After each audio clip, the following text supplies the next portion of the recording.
What's up? Welcome to another episode. It's Coach Carroll here in the Sales Factory podcast. I got another one coming for you today. We're fresh in the new year, baby. 2025, January. It's a new day in America. We won't talk about that too much today, though. It's the day after the inauguration. If you're tuning in, it's beautiful. It's 6 degrees here in Louisville, Kentucky. I got my man Matt Dietz with me in the Sales Factory. Matt is a 20-year agent living in Boise, Idaho. Been married for 22 years. He's got an 18-year-old son, a 16-year-old daughter. So we can definitely talk a little bit about parenting. Maybe he'll give me some tips today in the Sales Factory. And he is an agent and also has a program called Agency Launch where he helps agents as well. So we'll be talking a little bit about that. Matt is also a connoisseur of desserts.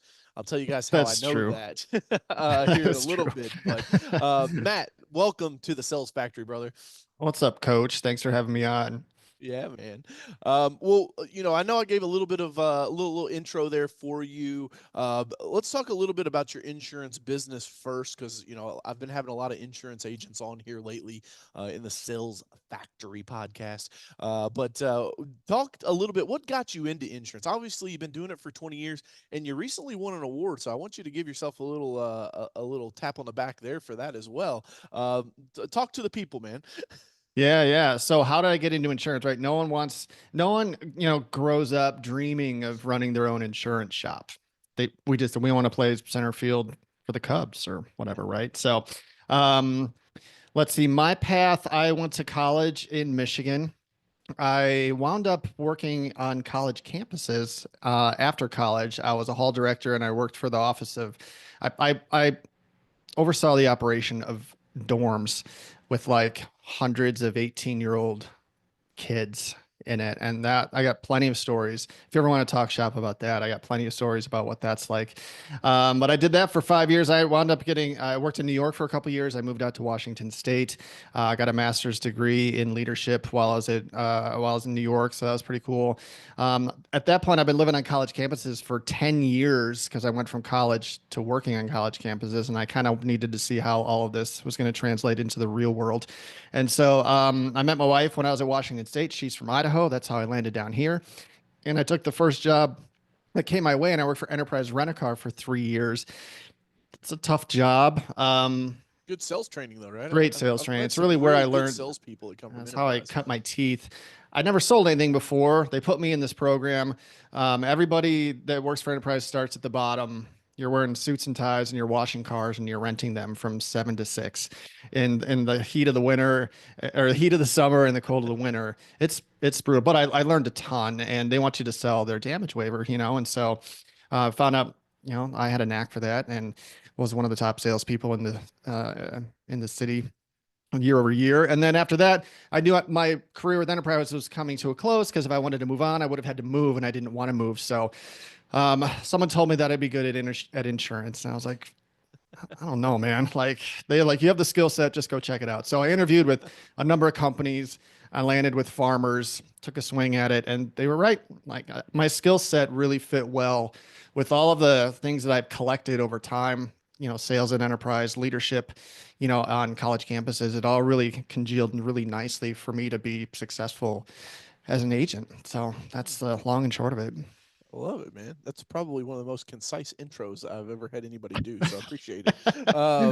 Talk to the people. Tell them about the award that you recently, I saw you posted on social media about. Yeah, we won Agent of the Year. So here in Idaho, and that was really exciting. It's something that we pride ourselves on, and we've won that, I don't know, 5 of the last 8 years or something like that. Damn, here. And man. it's a bar that we set pretty high for my agency, and we've built the systems, in my agency just to perform at a level. And at year 20, it's not easy, but it has gotten easier because we've built the systems, and the business now comes to us. And that's the dream for any business owners, to be able to sit and have your phone ring and have people want to buy from you.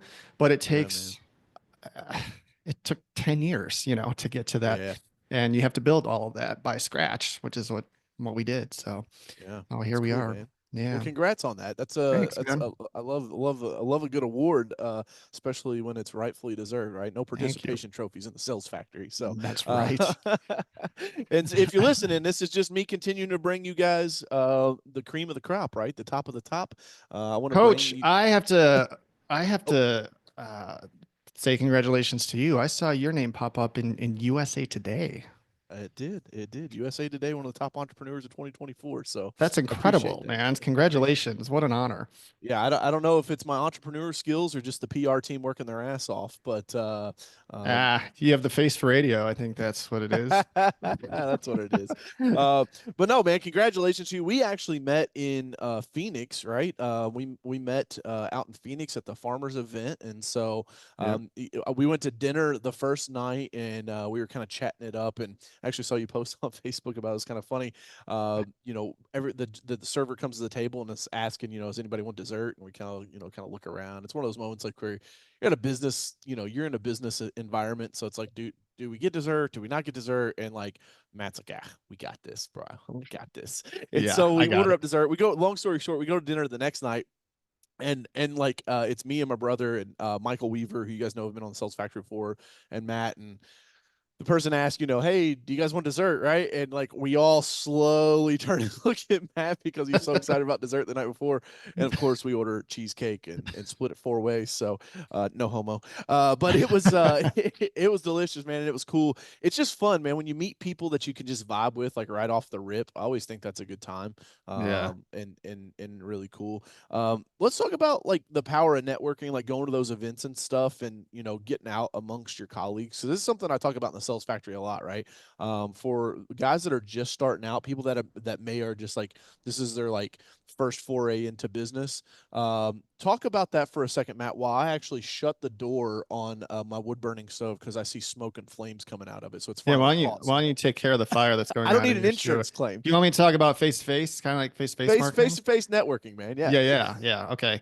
Yeah. So when I first started my business, I was new in town and I didn't really know anybody. And I had this moment of panic where I was realizing that nobody knew what I did. And I looked at my phone and I was like, here he comes. So I had this moment of panic early in my career where I was brand new and I was new in town, and I looked at my phone and I realized nobody knew what I did. Nobody even knew who I was. And so I'm commission only, and in order for me to pay my bills, I have to sell policies.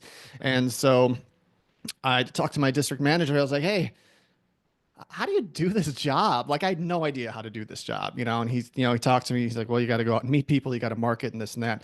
So over the period of time, I started finding myself in rooms full of people, whether it was networking events, leads groups, chamber events, business luncheons, stuff like that.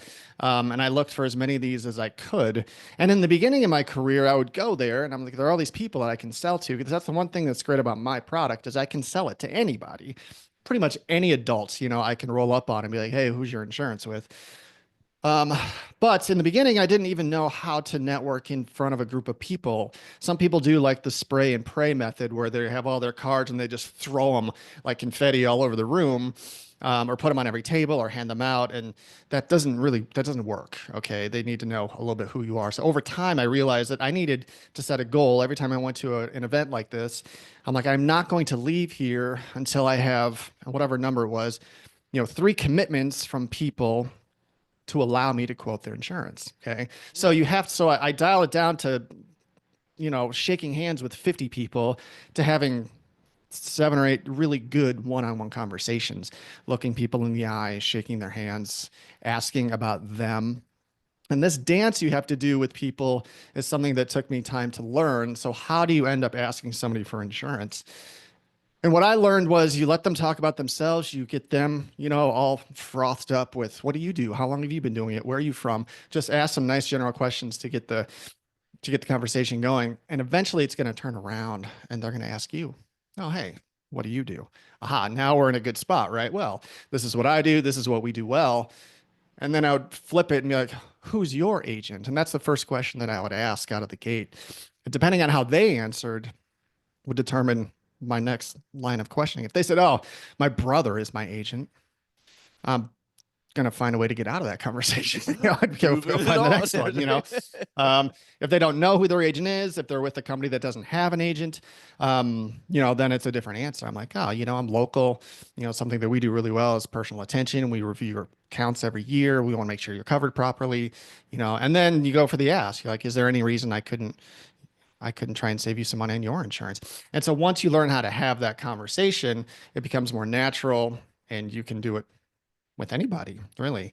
But that's a skill that a lot of people don't have in the beginning. And it's something that's really important to learn. I think the ask is so important. If you're in sales, like you have to ask people for their business. A lot of people in my industry don't get there, and they sit and they wait in their office and they wait for the phone to ring, or they buy leads, or they do something else. And it's I think it's a longer, tougher, more expensive hill to climb than if you're just out and about and asking people and building your pipeline that way. Because I think your closing ratio too is going to be significantly higher with people that you've met face to face.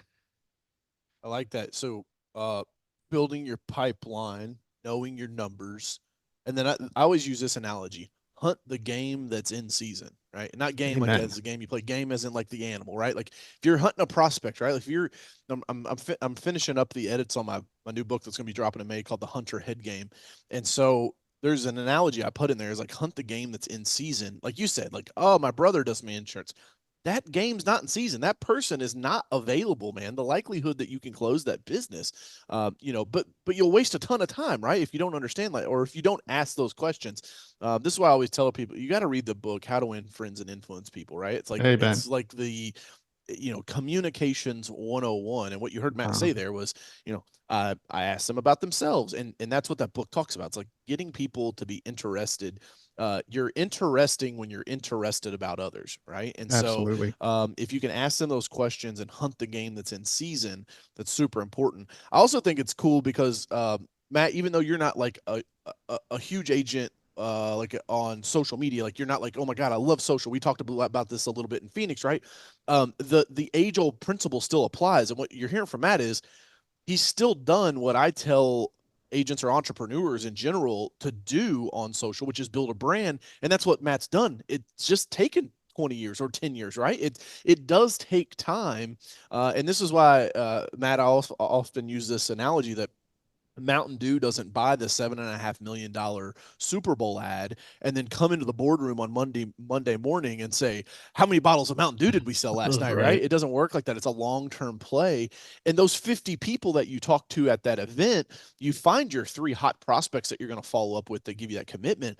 But that doesn't mean that the other, 47 you never talk to again, right? Those people now know who you are.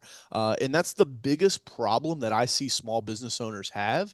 They think that it's their widget, or they think it's their copy machine, or their a computer, or their team members, or they can't find good help, or they're not a good leader, or no. The number one problem that the majority of small businesses have is not enough people know who they are and what service they provide. Absolutely. That's it, full stop, man. It's like, but we get like, we're entrepreneurs, and so like in our mind, if we can't find a problem, we just start making them up, right? And so like we start finding shit that doesn't really matter. Yeah. When at the end of the day, it's just about creating that brand awareness so that people know who you are, especially in your space, dude. Like with insurance, I'd be interested on your take on this. I always tell agents people buy insurance for one of two reasons. They either have a bad claims experience and so they go shopping, or they get a rate increase and they go shopping. Can you think of any other reason like that someone would be like, hey, I think I'll just go buy some insurance today? Like, is there any other movers? Because like I've asked a lot of agents, and like the only other one I could really get was like a drop ad, like, oh, I added this car, and so like I wanted to change. But typically you're just going to drop ad with your current agent, right? And then you get your new bill 2 months from now, and you're like, whoa, why'd this go up $200, right? It's like, well, Yeah. you added a new vehicle. Like, can you is there any other thing? Like, I know obviously you got a degree in leadership, which I didn't know that was a possibility. That's cool. We'll talk about that Yeah. next. But is there something that you tell your team, like, what are you hunting for from like a buy button for your prospects? Like, what makes people want to buy insurance? Yeah, I think there's actually 3 reasons is what I say why people are shopping for insurance. And it's important, like you were talking about earlier, like getting known in your community to be that person. When people think of insurance, I always say people think of insurance like once a year. Okay. Then once a year, and it's for a number of reasons. One, they have an accident or a claim. They gotta use their insurance, and that doesn't happen very often. It's like once every 7 years for auto, once every 15 years for home. So our product doesn't get used very often, right? Two is they look Well, at their everybody hates you bill. guys. No, I'm just joking. Yeah. Right. Two is they look at their bill and they're like, this doesn't look right, or this went up, or something like that. And then the third one would be service. If they're not getting the service that they're happy with from their agent. So if they call their agent and their agent doesn't call them back, I mean, that is something that I ran into really early in my career, because you always ask the question, once you get in front of a prospect and they agree to get a quote from you, I always ask, what has you shopping today? Why are you shopping today? Why are you letting me do this? And they're going to give you a reason. And it usually falls under one of those three categories, right? I have My to agent add that never into their calls me back. service. I heard that again and again, and my agent doesn't call me back. I heard that all the Wow. time in my first year, and I was just shocked. And Isn't that so crazy? I laid down a real simple rule for my agency. I'm like, okay, we always are going to call people back. Like, I don't understand how that doesn't happen, but if other agents don't want to call their people back, like I'll be there, for when that happens. Yeah. Or their price is too high. And then sometimes it's product, sometimes they're like, you know what? My policy didn't cover this claim and I'm upset about it. So I Yeah. need to find a better product, or my coverage was wrong. So it's either product, service, or price Yeah. are the So, reasons and that I I find. would say products, that claim piece, right? Like the price is obviously like their price, but I never thought about the service of just like you got a shitty agent, like a general customer service thing. Like, hey, I need to update my address. I've called them 3 times. Nobody answers the phone. Nobody calls me back. Yeah, I hear To I me, hear I'm all the like, time. that would never happen, but apparently it does. So I've got to start. It ha- I'm gonna have to add that into. I've got 2 webinars this week. I'm gonna have to add that into my webinar It slides, happens man. all the time, man. It blows my mind. I don't Jeez. understand it. So yeah, well, and so just you don't have to raise your bar a whole lot, to be in the top half of that group. So it's always You know, important to it's know why they're shopping, because you got to know what need they are currently having, and you have to have a response on how to fill it. yeah, that the hot button, right? That I think in sales is actually very easy. If you have a process, right? Like if you know there's a process. I've got a YouTube series called SOSC, and it's struggle, opportunity, solution, and close, right? And so if you ask them about their struggle, you try to find an opportunity to help them out, you provide the solution for them, and then you close, you ask for the business like you were talking about earlier, right? There's a lot of people that just don't even do that. They just they're weak. They don't close for whatever reason. Maybe they don't want to be pushy. They don't want to be salesy. But I always tell my students that like nothing happens, no value is traded unless a transaction happens, right? And so like Absolutely. if you truly believe, like if you have a system and then you truly believe in what you're selling, right? Then that takes care of the confidence problem, and then it's easy from there. Like like if you truly understand that if you don't close this prospect, there is no value provided, right? Like if you don't close this prospect, they're going to go back to this agent that won't call them back, right? Or they're going to keep having this bad product that didn't pay out their claim, or Yeah. in any service business, right? Which is kind of like my specialty. That's who listens to this podcast.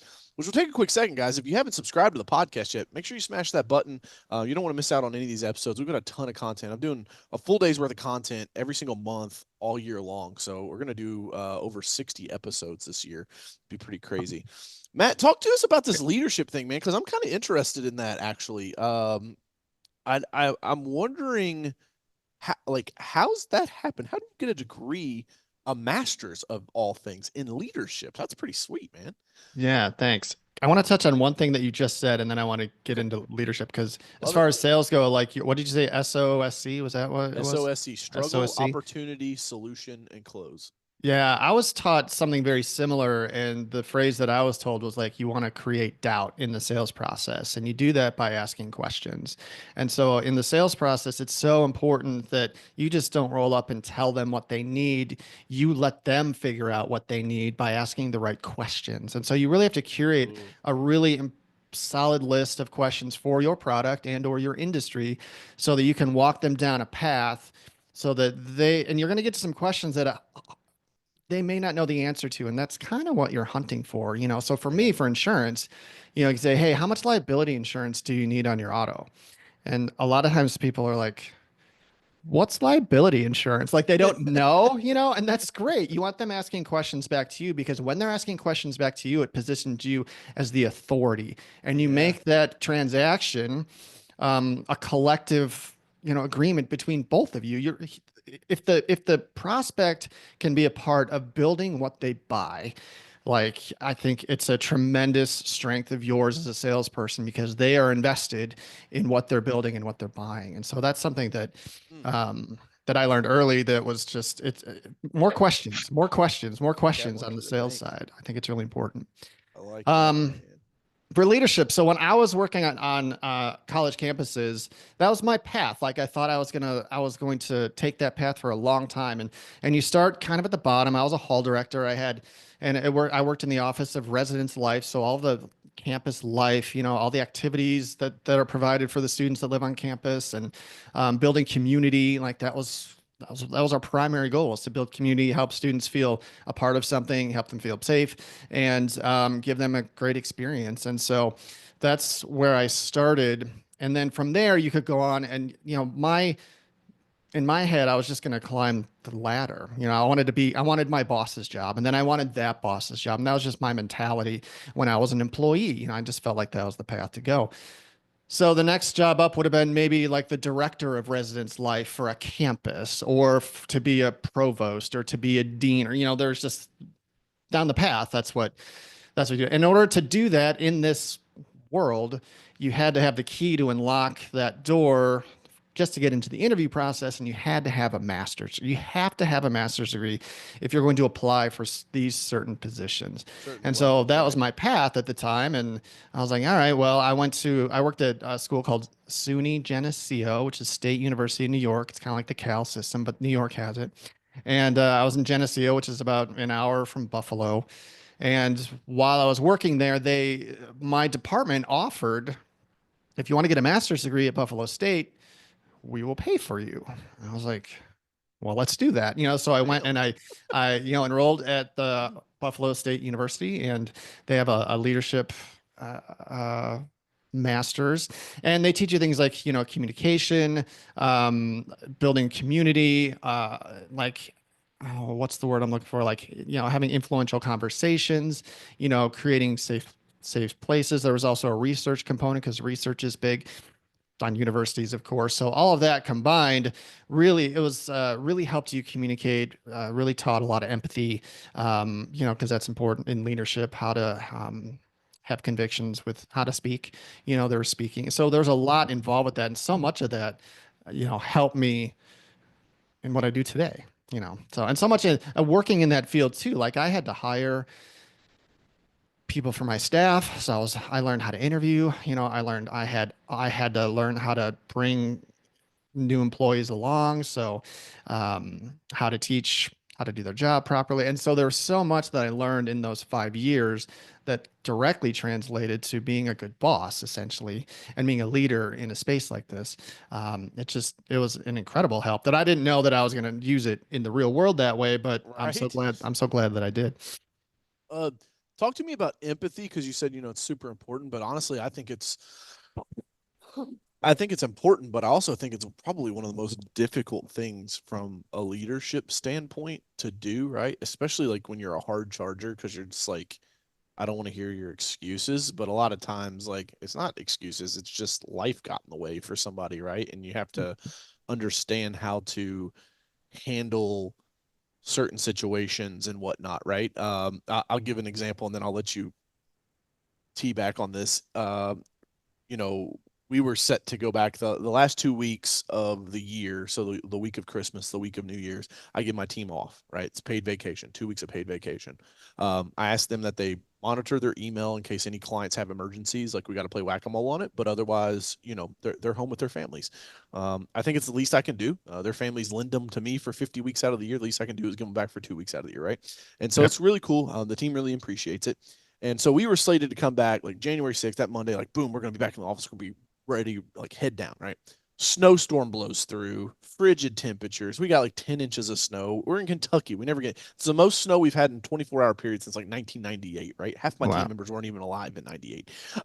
And so I'm all excited and I'm like, damn, man. I was like, all right. So I know some of my team members have kids, the daycares were closed for some of them and school was shut down. And so I just made the decision. I said, hey, enjoy your snow day, guys. We'll get back after it on Tuesday, right? My brother Nick, who works Yeah. with me, What's up, he Nick? texts me and he said, "You're getting soft in your old age. We could have worked remote." and I said, "No, I'm just being understanding and thoughtful for the team members that if I would have said, hey, we're still working, would have really caused a lot of havoc in their life." And so that is like a layer of empathy, right? Like understanding and having that. But dude, that's like newer Coach Carroll, like in the past like 36 months, Coach Carroll. That's not who I've always been. And when I started out as a 19-year-old entrepreneur with my lawn care business, and I got guys that are in their 40s working for me, right? And it's like, I'm kind of like, fuck company culture. You get a paycheck, show up, do your job. I don't Right. give a shit if you're owe back taxes or back on your what is it, child support, like fucking Yeah. get out there and work. And it's like the empathy thing has probably been something that's been most difficult for me. I also think that if you're a hard charger, you just naturally don't have a high level, like a high sense of empathy because it almost like to me they're almost like counterbalance, right? Like if I'm going to be very ego centered and very hard charging and very like polarizing, like let me go chase my goals. I don't want to use the word narcissistic, but it's like those tendencies, like empathy's on the opposite side of that ball. And Sure. so talk to me about that, Matt. Like, what did you learn? Obviously, like with getting a degree, about the importance of empathy, but then also like how that plays into just like emotional intelligence. And if you're going to be a big leader, like and grow big people, you just have to have some of these traits. So I want to give you some time to talk about that. Yeah, no, empathy is something that I think is being seen as like a newer strength in the world of leadership. I think you and I probably grew up watching some pretty intense leaders grow really intense companies like Steve Jobs, right? Yeah. I don't think Steve Jobs had a lot of empathy, right? I mean, he was all, do this or you're fired type of stuff, right? Yep. And like, so we grew up watching those leaders build these massive companies, but I think things have changed over time in a good way. I think empathy essentially is being able to see the world through other people's eyes. Like to really see it through their eyes. You said you were 19 when you were running your company. I have an 18-year-old son. Okay. And he's learning about empathy. And, but it's a challenge because the 18-year-old brain is different than a 25-year-old brain or a 30-year-old brain. It isn't fully developed yet. The male brain doesn't fully develop until it's like 25. There's something that doesn't fully develop and they can't see things other than what's right for them or what Yeah. they really feel and nothing else is right sometimes. So he'll come out with a comment and it's a hard line, black and white, like that guy's an asshole because he did that. I'm like, let's think about this a little bit. Why do you think he did that? And what do you think caused him to do that? And do you think he learned that? Do you think he was taught that? Do you think he wasn't taught to do it any differently? So that's what empathy means to me, is being able to dissect maybe why somebody does something. And we're around people all the time, whether it's on the sales side, the boss side, the business side, the colleague side. When people make decisions and do things, I think it's important to do your best to understand why they do those things. Because it's easy to say, well, that guy didn't pay his taxes, he's a loser, like, but there's a reason that guy didn't pay his taxes. He either didn't know how, he was never taught, he doesn't have any money, like there are reasons behind that. And I think it's really important. Again, it goes back to questions. I think if you can ask the right questions in the right situations, things get a lot clearer for both sides and you can have a clear understanding on where they're coming from. Maybe they can learn from you and maybe they'll ask questions to you. I did not have Yeah. empathy in my 20s.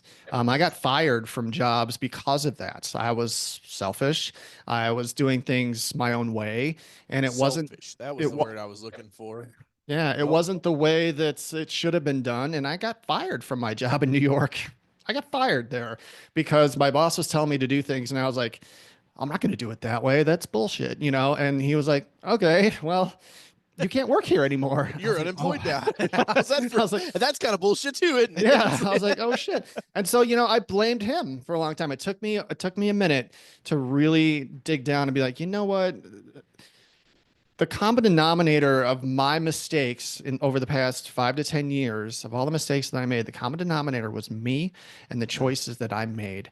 And they were wrong. And I needed to grow up. And so I was 25 years old when I realized this, and things clicked pretty quickly. I was like, I have to do things differently. I have to see things through other people's eyes. And I have to work hard, take ownership, which is one of the biggest things that I learned to do. Admit that I was wrong, which was something that was really hard for me to do. But it's become really helpful. When you can admit you're wrong, man, you can just feel the room deflate if you're in a conflict and you're like, you know what? You're right. I was an ass. I'm sorry. Like the whole thing, it's like all the air comes out of the balloon. Yeah. And like once you learn these skills and these traits, you can just navigate your business and your relationships easier. It's not always gonna be easy, but you can find your path a lot sooner that way. Yeah, you said admitting mistakes. I find when I admit mistakes like with my team, like if I'm like, hey guys, man, I dropped the ball on this thing. I'm gonna do better. It's almost like it's almost like they kind of look around at the room. They're like, okay, cool. I Really? like this guy being the boss. Yeah. Like, it's just a different vibe. Um, and it's just I don't know, man. It's hard to put into words, but like when you start playing for a bigger purpose than just yourself, uh, the game changes. And I can't remember, it may have been Tommy Mello from A1 Garage Doors that I heard this say, but he's like, your vision has to be so big that everybody else's vision fits inside of it.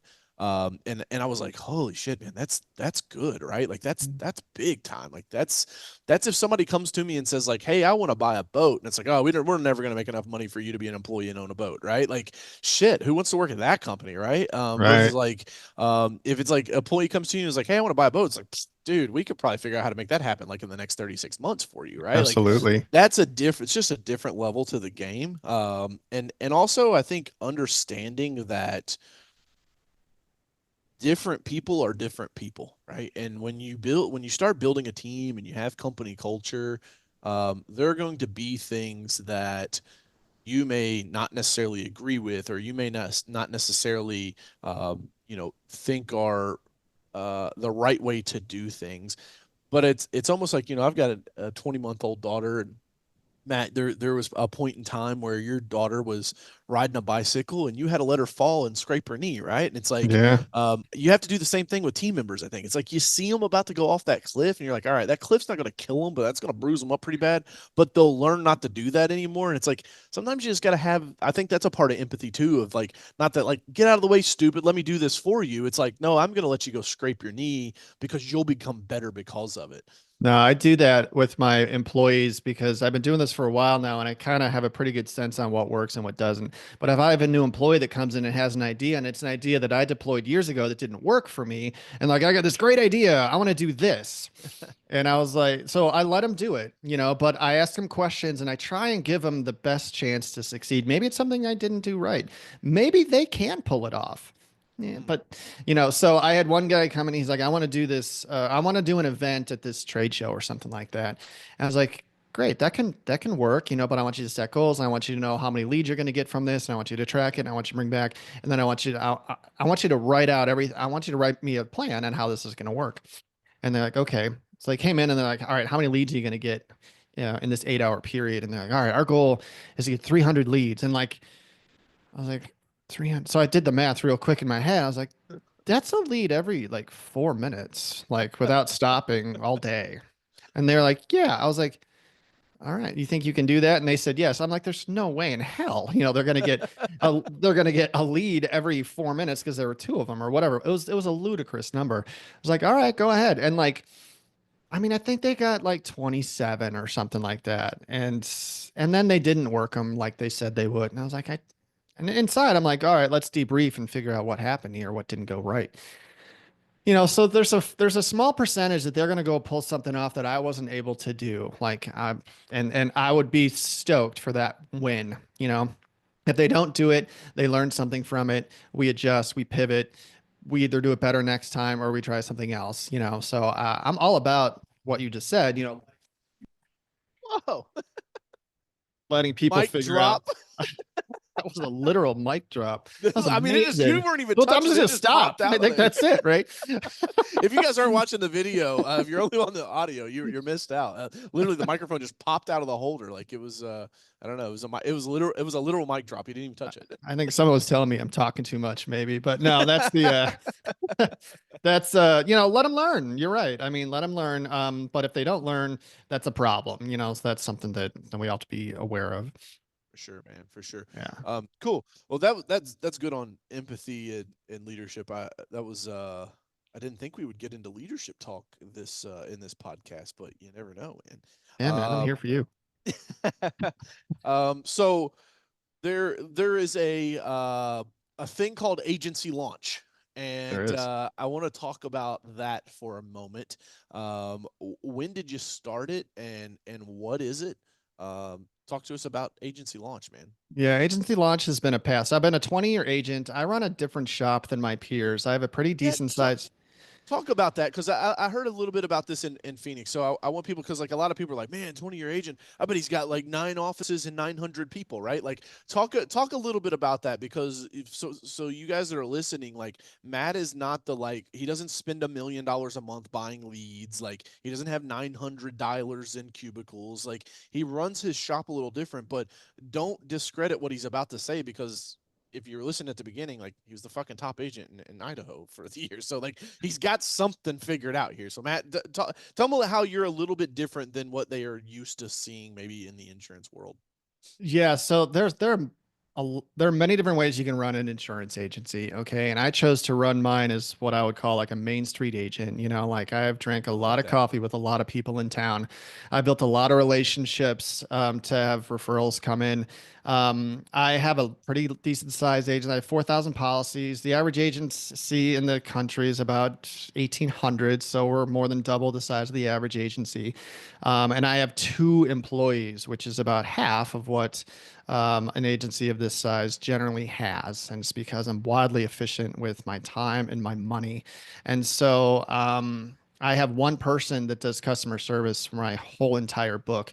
And any agent who has 4,000 policies will look at me in awe and they'll be like, how the hell do you do that? And it's just what I've always done. I have an incredible person that does it for me. She gets a ton of support from me, but she just does everything without complaining. She does it right. The clients love her. Like it's just what I know how to do. And then as far as writing new business, it's something that we've always done well.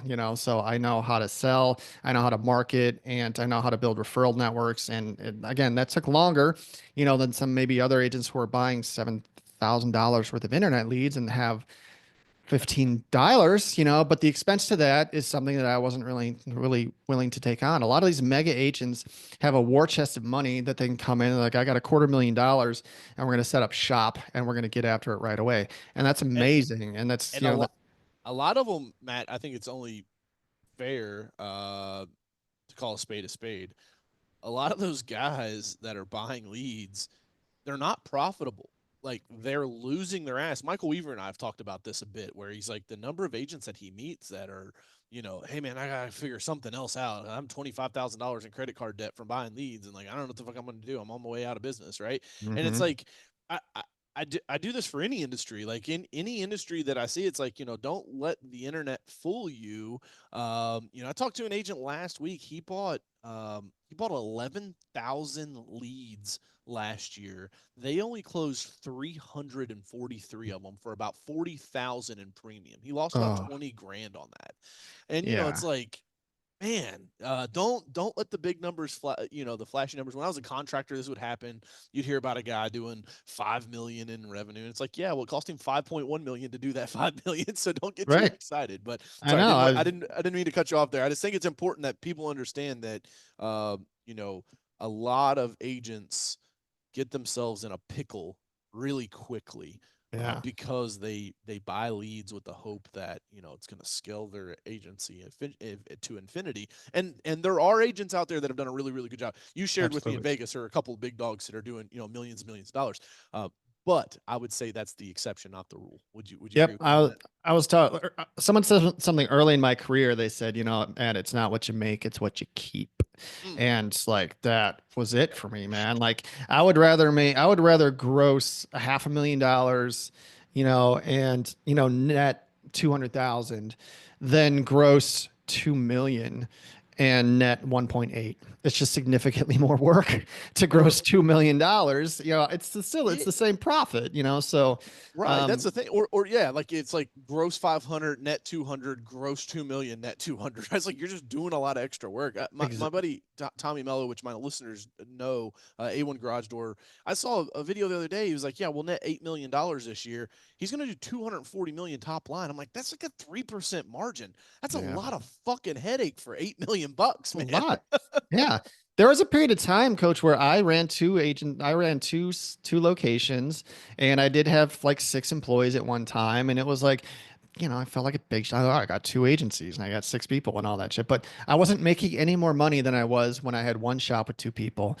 And I was like, you know what? I'm done. I'm done. It took me that experience to be like, all I need is two real professionals and 600 square feet, and we will kill it. And that's what we do, And so that's what we do differently. I don't buy Yeah. internet leads. I say internet leads suck. Everybody knows how I feel about internet leads in my industry. And I'm the guy that has built an agency without doing that at all because I hate the work. I think it's a joyless work. It's expensive. I wouldn't even want to pay an employee to do that work. So I Yeah. hate them. I do not Yeah. like them. And I'm not saying you can't build a business that way because you can. There are people that are doing it, but it's hard and it's more expensive than you're told by a long shot. So I built a different type of business by referrals. I do love social. It's been a real important part. I do like, for example, God, it's been 8 years. 8 years ago, I started a podcast series here in town where I interview local business owners to help them tell their story about their business because I love the small business community. I'm part of it, right? And so I think I, I'm curious on why the guy that owns, the gutter company, how did you get into gutters? I think it's fascinating, and then how did you grow? What Yeah. was your first year like? How do you find people? How do you market? I've interviewed 150 small business owners here in town. Wow. And it's been like a great class. I learned so much from them for starters.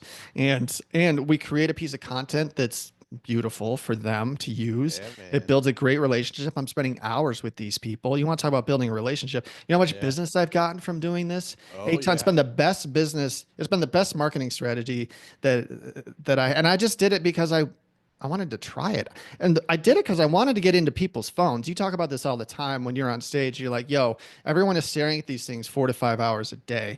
And I knew Yep. that 10 years ago when I started watching people walking around staring at their phone. I was like, something's happening here and I need to get Walk in out there. in traffic. Yeah, I'm walking off of cliffs and stuff like that, right?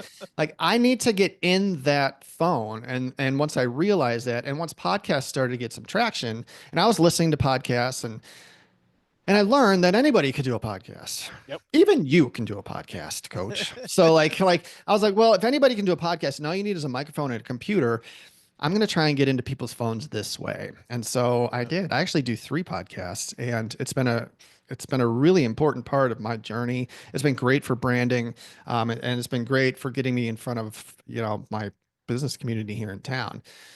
Yeah. So Agency And Launch is a training platform that I use to coach agents on how to do what I have done because not everybody has done very few people have built a business the way I have. I love it.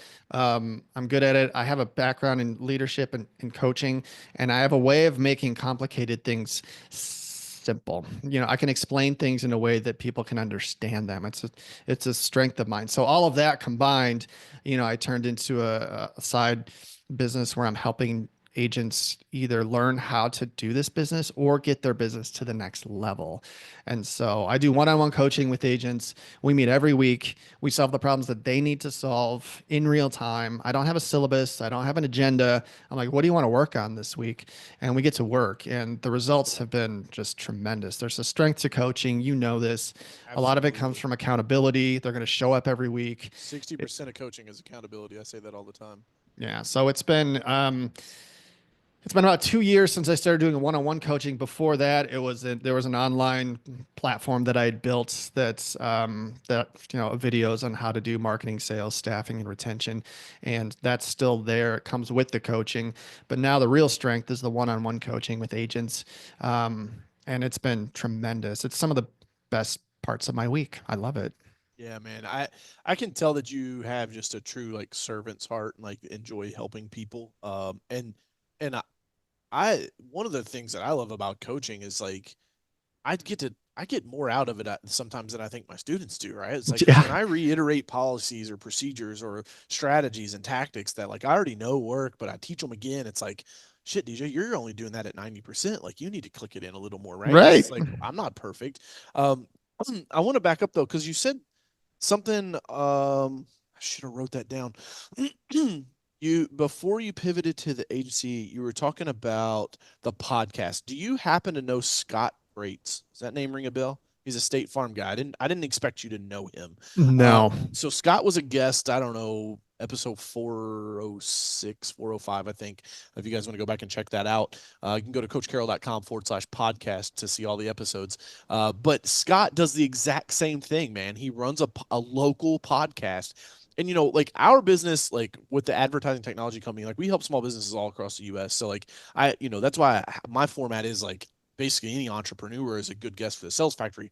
But I think one of the most missed opportunities, and I can speak on this like definitively because I have enough clients that are doing it, is doing a local podcast and interviewing local people that are in your ecosystem. Scott Greats does it. Kevin Span does it. You're doing it. I mean, that because, and those are like, you're a farmer's guy. Kevin is an all-state guy. Scott is a State Farm guy. So like, I'm telling you, if you're an insurance agent, you're listening to this, if you're any small business in a geographically bound area, right? And like this is where my power washing and window cleaning company, Easy Pro, that I started in high school, that I still run today, um, it was geographically bound. That's why I started the ad tech company. Yeah. I share this with my audience oftentimes, but it was like my contracting business was missing three things. I didn't have recurring revenue, it was seasonal, and it was geographically bound, right? So I was like, okay, my next business, I'm going to make sure don't have those three things. But if you are a geographically bound business, or like when I say like people aren't going to drive past 15 farmers offices, right, to buy insurance, they're not going to drive past 15 State Farm agents to buy insurance. If you're geographically bound, one of the best marketing pulls you can do is a hub and spoke model with a podcast, which is literally what you were just talking about, Matt. Was is like make the long format, chop it up into small reels, clip out blog posts because of it, give shout out to the people that you had, go post it on social, go post long format.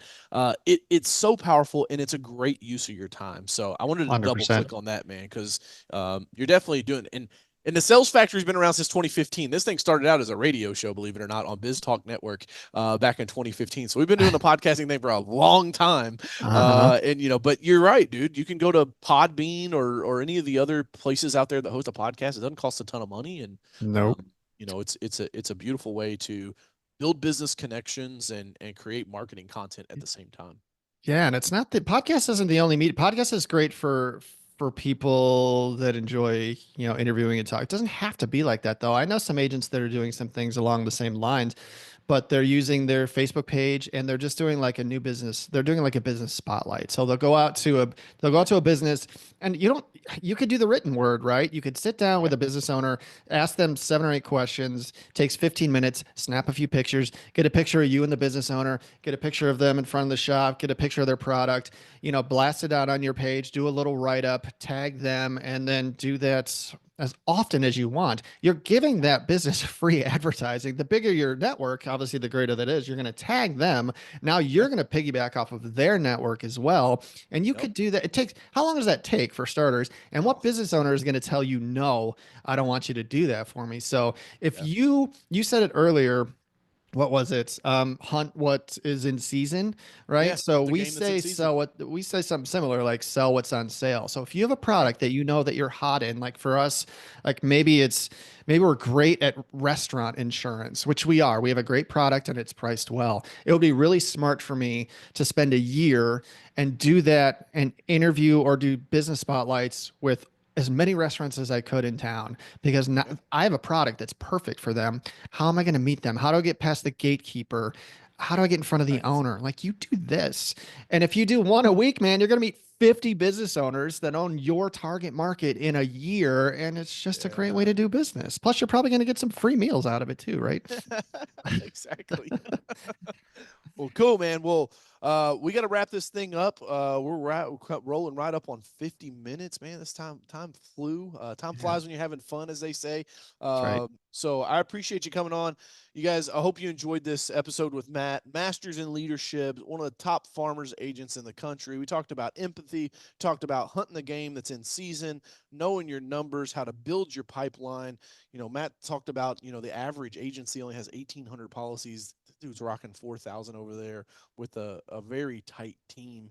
And hopefully you got some good stuff you can take away out of this. If you're watching on the video platforms, make sure you leave a comment down below. Let us know what your biggest takeaway was. It also helps the algorithm show this to more people. If you're watching on the audio only and have enjoyed all the taking it to the bank that we've been dropping the gems throughout the podcast, make sure you hit the subscribe button wherever you're listening. Matt, any final thoughts, man, before we wrap it up here? No, I appreciate you having me on. I love talking shop with smart people like yourself and being able to share the experience that we have. I'm at a point in my career where I really enjoy helping give back. I did not get here by myself. I had good leaders help me along the way too. So whatever position you're in, if you're newer, get some good advice from people who have done it before you. They are there to help you. And if you're at a point in your career where you've made it, give back. Start sharing with the young dogs and help them out. I think we can all help each other out a little bit. There's plenty of business to go along for all of us. So I think yeah, Love that's it, my man. final take. I love it, man. It's never been an easier time to be an entrepreneur. I truly believe that. Now, I will always say that entrepreneurship is not for everyone, but a coachism, as my team calls them, I truly believe that entrepreneurship is one of the keys to freedom in this life. And everybody is born with a key in their pocket. You should try it. You should go to the door and give it a little wiggle and see if it opens for you, see if it's for you. It's not for everybody. I will tell you that the SBA statistics will tell you that it's not for everybody. But my dad, who is 67, if he wanted to start a business when he was 20, dude, there was no Google, there was no YouTube, there weren't even business code. Like you maybe could go to a Zig Ziglar seminar or something back then. Right. But there wasn't the access to information like there is now. And so that's why I always tell people, man, like, get you a coach. No matter if that coach is one-on-one coaching, fantastic. If you can afford to invest in yourself, I think knowledge is the most fastly appreciating asset that you can purchase. It will get you there faster than anything else. So if you do it one-on-one, cool. If not, do group coaching. If you can't do that, go watch YouTube videos or read a book, man. Just get the information, because knowledge is power. Matt Dietz, appreciate you being in the sales factory, man. Everybody, yeah, we're another episode in. First one in January. I brought it to you. Drop the fire. Make sure you hit the thumbs up, leave the comments, hit the subscribe. Tell your friends and family about the Sales Factory. Until next time, it's Coach Carroll. Hustle, it's worth it.